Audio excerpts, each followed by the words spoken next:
óbvio, o São Paulo foi garfado porque foi falta na Alan Franco. Oi? Eita, já vou mostrar esse lance. Vitória, São Paulo. Ele tá falando do gol do Corinthians, gol do Bidon. A gente vai analisar com calma, com aquela lupa. Um desentendimento, eu diria dessa maneira, entre Tapia e Hugo Souza, goleiro do Corinthians. E aí, se isso não for pênalti, eu não sei o que é Crespo pênalti. enlouquecidamente pediu pênalti aí. E você, Cicinho? O goleiro agrediu, a bola tá em jogo. Se isso não for pênalti, o que é pênalti? Vamos lá. Me lembrou uma série de um comediante Que é aí que ele caía, dava cambalhota, porque ele caiu depois de 3 dias. E primeiro ele dá um tapa nas costas do... Agora, aí, olha lá. E atrapalha a reposição. Aí já tinha que ter parado o lance. Fala pessoal, sejam muito bem-vindos e agora vamos ver a polêmica que rolou lá no Jogo Aberto, né? Eles debateram sobre Corinthians e São Paulo, tudo o que rolou, os lances polêmicos. Corinthians pediu ali a marcação a seu favor, o São Paulo também pediu a marcação para o seu clube, porém rolou um debate, o Cicinho, o Ronaldo, Edu Dracena, a Renata entrou também ali na confusão, porque tiveram alguns lances ali que uma torcida pediu o pênalti para um lado, outro pediu para o outro, ou seja, a gente vai debater tudo isso e muito mais. A partir de agora, deixa o like, inscreva-se para não perder nada e o link do Jogo Aberto estará aqui na descrição para que vocês possam acompanhá-los na íntegra. Começar falando do jogo, da postura das duas equipes. O São Paulo não jogava melhor, mas conseguiu abrir o placar, segurou por um bom tempo e aí aos 44 do segundo tempo o Bidon consegue o empate. Ficou de bom tamanho, merecia um vencedor para essa partida. Qual é a análise de vocês? Começando com o Cicinho, já que o São Paulo abriu o placar, a gente já começa pela sua análise. Renata, o São Paulo, se ele tivesse, digamos assim, mais entrosado, eu acredito que ganharia o jogo do Corinthians. Pelas peças que faltaram do Corinthians e o São Paulo, assim, jogando fora de casa, nesse esquema 4-4-2, que nós citamos aqui, que o Crespo batia muito na tecla do 3-5-2 e não tinha peça para realizar esse esquema, o São Paulo mudou de postura. É um time muito mais bem postado defensivamente e tem sido feliz quando sai para o contra-ataque. O Lucas não fez uma boa partida, o lateral direito que entrou no lugar do Cédric, o Mike, eu não o colocaria titular, eu teria mantido o Cédric pelo jogo que fez passado e gostei muito do Nicolas, que é o lateral esquerdo, que entrou no lugar do Endo. Esse menino é muito bom jogador, principalmente defensivamente, ele é muito forte. Danielzinho, então o São Paulo, brincadeira também. O São Paulo se encontrou bem no meio de campo com o Danielzinho e com o Marcos Antônio. Se o Lucas tivesse numa tarde, noite melhor, conseguiria auxiliar ali o Luciano e o êxito teria sido maior. E o Tapia é assim, ele vai aparecer esporadicamente como cometa. Mas o Caleri entrando em forma, o São Paulo tem tudo para crescer. E óbvio, o São Paulo foi garfado porque foi falta na Alan Franco. Oi? Eita, já vou mostrar esse lance. Vitória, São Paulo. Ele tá falando do gol do Corinthians, gol do Bidon. A gente vai analisar com calma, com aquela lupa adequada. Ronaldão, você concorda com a análise e as palavras do Cicinho? Eu acho que ele viu outro jogo. É? A impressão que eu tenho é que ele viu outro jogo porque aconteceu o seguinte, se fosse um outro treinador, uma outra pessoa do outro lado, falaria aqui que o São Paulo jogaria como time pequeno, na retranca, esperando ali, tentando ser reativo, porque o São Paulo só ficou no campo de defesa o jogo inteiro. O jogo inteiro. Quando saiu, aí sentiu um pouquinho e falou, não, esse time do Corinthians é um time praticamente tá sem o Memphis, tá sem o São Paulo Garro. atacando, viu, Ronaldo? Tá sem o Memphis, tá sem o Garro, vou sair um pouco mais. Aí saiu um pouco mais, fez um gol de cabeça, achou um gol de cabeça lá. Aí o que aconteceu depois? Fechou todo mundo ali. Jogou como time pequeno. E lá dentro da arena tem que ser assim mesmo. Tem que chegar lá e respeitar o Corinthians, mesmo desfalcado. Os últimos 9 jogos, 6 vitórias do São Paulo, 2 empates e 1 derrota. E o Corinthians... Porque você já terminou sua análise? Agora escuta aqui a minha. Foi um amasso. O Corinthians amassou. Se o Yuri... É que o Yuri não dá nem pra falar do Yuri, que ele gosta de perder gol. Mas se... E ele também não me segue, então eu não vou poupar também, não. Se o Yuri faz o gol que ele perdeu, era 3-4-1 de novo. Porque o time do São Paulo chegou com... Realmente o Cicinho tem razão, que mudou o esquema tático. Agora é todo mundo defendendo junto com o Rafael. Mas assim o futebol você só ataca, é índio? É Não, assim. mas já mudou o esquema tático contra o São Bernardo, só pra ser justa, não foi no clássico. Já vinha, já testou e repetiu uma formação um pouquinho diferente, talvez não só na questão do 4-4-2, mas da distribuição em campo, mas já tinha testado. O meu resumo, o Corinthians também jogou como é que não e ia o São testar Paulo depois que só perdeu pro esperou. Mirassol? Hã? Depois que perdeu pro Mirassol por 3-0, tinha que mudar alguma coisa, mudou o esquema Mudou o tático. time, porque o time foi o time reserva e outro foi o time que pode vir jogar, mas ainda com a ausência de Memphis, de Garro, que os três em campo, Memphis, Garro e Yuri, É placar que todo mundo já conhece. É vitória. Agora, o São Paulo me surpreendeu nesse quesito. Todo mundo junto com o Rafael, marcando, fechando, aí sai um gol e fica ali, ó, fechadinho. Mas tem que vir fechado mesmo com a fralda cheia. Deixa eu te falar, você era goleiro, os caras chutavam a bola batia na trave, isso você já tava xingando sua zaga, agora o Rafael não vai fazer sistema defensivo. Porque deixa eu falar com você, Cici, você fez parte disso. Eu tenho certeza que você fez parte disso. Não, eu era atacante. Passou do meio de campo, o setor é defensivo, então é defesa que marca. Não é o goleiro que marca. O goleiro, ele ajuda no setor, acordando cada setor. Direito, esquerdo, meio de campo. O goleiro, ele orienta. E eu tinha essa incumbência, porque eu tinha voz alta e forte, em bom tom. Era assim, Renata. Agora, vamos começar então com os lances mais polêmicos, aqueles que geraram discussões nas redes sociais, na TV, nos veículos de comunicação. No Yuri aí, ó. Edu Dracena, o Corinthians reclama aos 41 minutos do primeiro tempo que teria sido pênalti no Yuri nesse lance. Aliás, seguiu o jogo rapidinho. Nada, foi nada. O Yuri pegou o contato ali, não foi nada. Realmente esperou o contato veio, ele se jogou dentro da área para ver se daria pênalti, não foi nada. Mas e a bola? Ele tá olhando a bola? O zagueiro tá olhando a bola? Pô, ele tá protegendo. Peraí, só pra saber. Ele é raio-x, você foi zagueiro. Quer passar no meio do zagueiro ali do São Paulo? Você marcaria esse pênalti? Se o cara segura. Se ele Mas quem que segurou? O Yuri que deu a chave de perna nele, rapaz. Eu poderia até usar... Olha lá, o Yuri dando a chave de perna dele. Eu poderia até usar o seguinte, falar assim, ó, o zagueiro está olhando a bola. Mas nem isso ele olhou. Olha lá, ele não olha a bola. Não, o Alan Franco ele derruba o Yuri.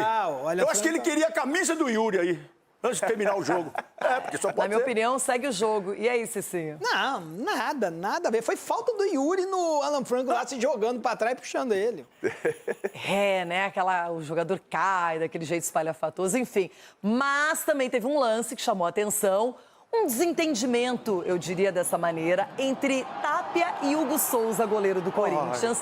E aí, se isso não for pênalti, eu não sei o que é pênalti. Enlouquecidamente pediu pênalti aí. E você, Cicinho? O goleiro agrediu, a bola tá em jogo. Se isso não for pênalti, o que é pênalti? Vamos lá. Me lembrou uma série de um comediante aí que ele caía, dava cambalhota, porque ele caiu depois de 3 dias. Mas a verdade nesse lance é que a bola tá em jogo mesmo. O Yuri... E aí? Qual que é a desculpa que o senhorzinho vai inventar agora? É o seguinte, primeiro ele dá um tapa nas costas do... Agora, aí, olha lá. E atrapalha a reposição. Aí já tinha que ter parado o lance. Nada. Se o VAR entra aí, o VAR entra porque ele não pode retardar a saída do goleiro. Não pode mais, Cicinho. Na sua época, porque você podia ficar na frente do goleiro. Ele não encostou na bola, ele não encostou no goleiro. Ele levanta a mão e obstrui o goleiro de fazer a reposição. Levantar a mão é normal. Aí, olha lá. Já seria a falta que ele impede a reposição. Então, se entra o VAR, já parava o lance aí. Seria se tivesse pego. Ele teria impedido a reposição, não pode fazer isso aí. Não sei se você... Mas todo lance de vai falar da gol, regra. de pênalti, sempre tem revisão, né? Claro que eles revisaram esse lance. Eu não marcaria absolutamente nada aí. Edu Dracena, e você, que conhece bem esse setor aí, a área defensiva. Nada. É o que a gente comentou outro dia aqui. Tudo no VAR. Não. O que a gente comentou aqui, o jogador hoje, qualquer coisa que faz, já coloca a mão no rosto. A gente viu na câmera lá que nem tocou realmente no tapa. Então, pra mim, nada. Segue o jogo. Eu não vou esconder nada. Cicinho chegou aqui hoje, enlouquecido, chorando. bravo com o gol do Corinthians, reclamando de uma falta do bidonzinho. É isso, Cicinho? Eita. Se você colocar... A questão é o seguinte, nós estamos analisando um lance na qual o árbitro está vendo como nós. Só que se você tem o auxílio da tecnologia, você vai aumentar a imagem e você vai ver o quê? Que foi falta, olha lá. Vamos lá ver. Então, agora aumenta a imagem. Não, eu acho assim, se fosse ao contrário, marcaria falta, mas eu não marcaria. Exatamente. E como é que vai marcar uma falta dessa aí? Como é que vai marcar? Não, se é a favor do Corinthians, marca. Então, é a questão.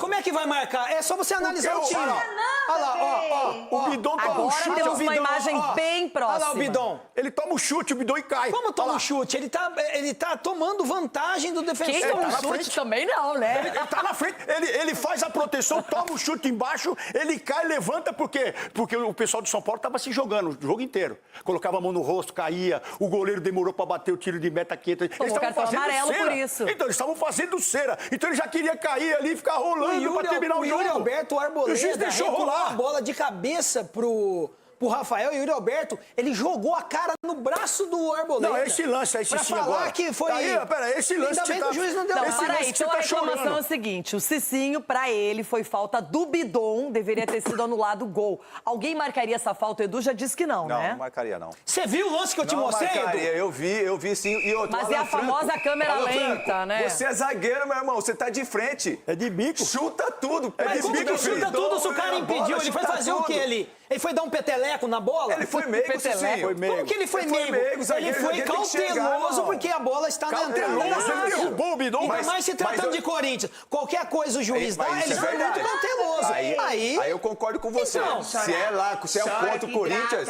a favor do Corinthians era falta na Então hora. pronto. Ó, sabe o que eu acho? Solta, negão. Pode chorar. Chora que hidrata. O que o São Paulo vinha fazendo de mais difícil era manter o placar até os 44 do segundo Segurando, tempo. né? Vinha ganhando desde os 37 minutos da primeira etapa, mesmo sem jogar até melhor do que o Corinthians. E aí tem esse lance de vacilo já no finalzinho. É por isso que o Crespo reclamou tanto na coletiva. Que ele falou que estava com raiva, muita jogou com raiva. medo, porque né? faltava pouco, Cicinho, para acabar o jogo. Não, faltava pouco. E assim, o objetivo do São Paulo era exatamente esse, né? Era não perder o jogo. Porque você joga fora de casa, num clássico, tem o empenho da torcida, tudo. É início.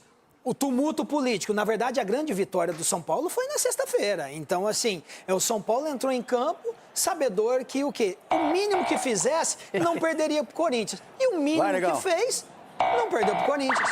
E o Arboleda ali também, no primeiro tempo, não tava comunicação ali com o Rafael. ali. Faltou giz no Yuri, tapa. deixa o zagueiro fazer um gol pra gente aí, Yuri. Ô, Yuri, deixa o zagueiro vai meter pra dentro do gol, você vai tirar pra dentro do gol, Yuri.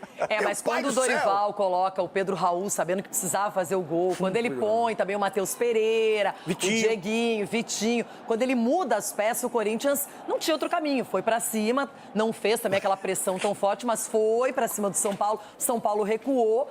E o Corinthians, de certa maneira, batalhou por esse empate, Edu. São Paulo jogou recuado o jogo inteiro. Não, mas o São Paulo não quis também se lançar ao ataque, aproveitar um contra-ataque. O São Paulo preferiu uma postura cautelosa, tentar segurar 1-0 até o final. Foi, e a postura que foi, tava dando certo até os 44. Infelizmente, num lance que deixou aberto. Por que infelizmente, Edu?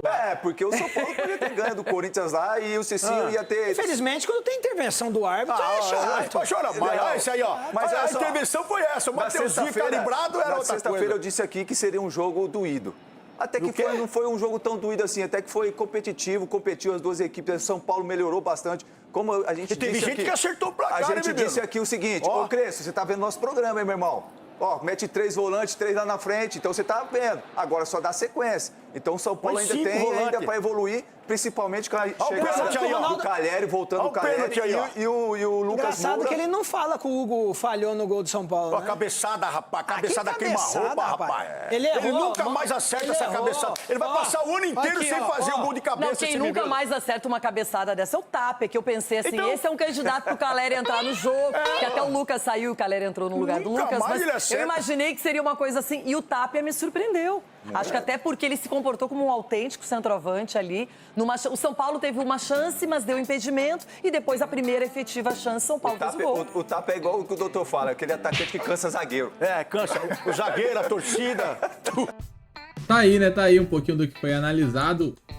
Esse debate, né?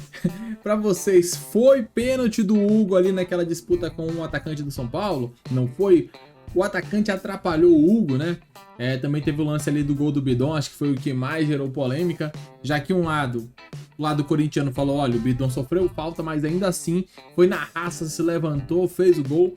Já os São Paulinos falaram que, peraí, Bidon fez falta no lance, como é que o juiz não deu? Clássico é sempre polêmico e muitas das vezes decidido nos detalhes, e dessa vez não foi diferente. Então deixa o like, inscreva-se no canal e comente o que você achou sobre as polêmicas de Corinthians 1, São Paulo também 1, e daqui a pouco nós voltaremos com mais repercussões. Obrigado a todos, valeu!